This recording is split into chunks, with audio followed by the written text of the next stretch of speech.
ang problema kasi nung BMW na to, na ano na drain yung battery nito.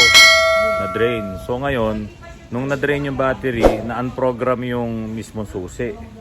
Kaya nung habang ginagamit ni Mrs. nung asawa ko, hindi ko naman nawala naman sa isip ko na palitan ng battery para yun nga, gumagana yung remote.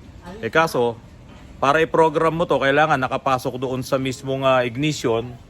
Nakapasok sa ignition. Kung halimbawa, pinalitan ko na ng battery, kailangan para ma-program mo itong susi, ipapasok mo sa ignition. Kaso nga, nagkaroon ng problema, nasira naman, naputol naman yung mekanismo dito. So, yun yung nangyari. Yung BM ko, nasira na yung lock dito. Kahit na anong gawin, ayaw na. Ayaw na. Hindi ko po in-expect na mangyayari na mapuputol yung mekanismo dito sa loob. Kasi gumagana naman kung manually mo ilalak-unlock yung mga pinto. Kaso, yun nga, na may naputol at hindi ko napalitan yung battery. Hindi ko napalitan yung battery nito at hindi ko rin na-program. Kaya yun ang nangyari, nakabasag tuloy ako ng salamin. Yun na lang yung mas ginusto kong mangyari kasi may makukuha naman akong salamin at kayang-kaya namang i-DIY. Bukas daw darating yung order ko. Ganun kabilis, no? Nag-order ka na? Nag-order na ako. Sabi ko kay Sir Gino. Sir Gino.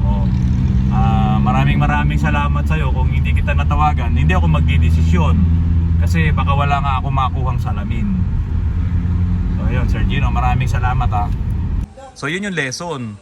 Dapat kapag ka na-drain na yung battery ng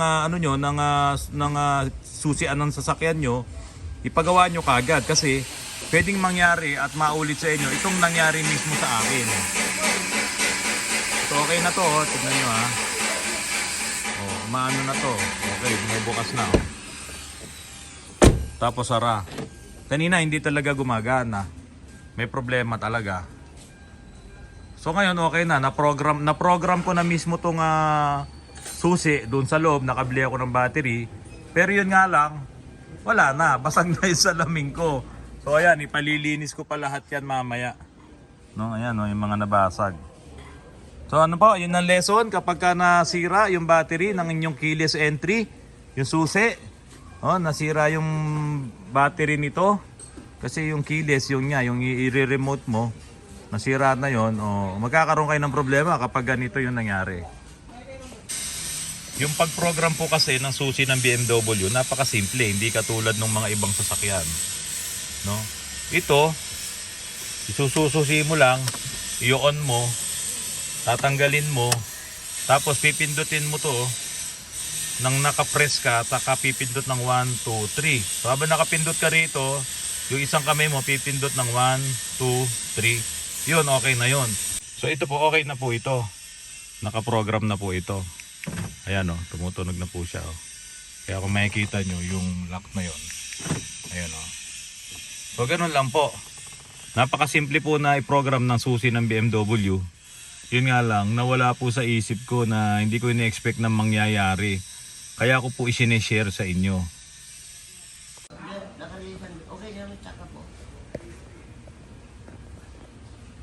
Nakarelate ng brake. Ikutin mo, iniikot siya. Kabila ilagay doon, para bumantay.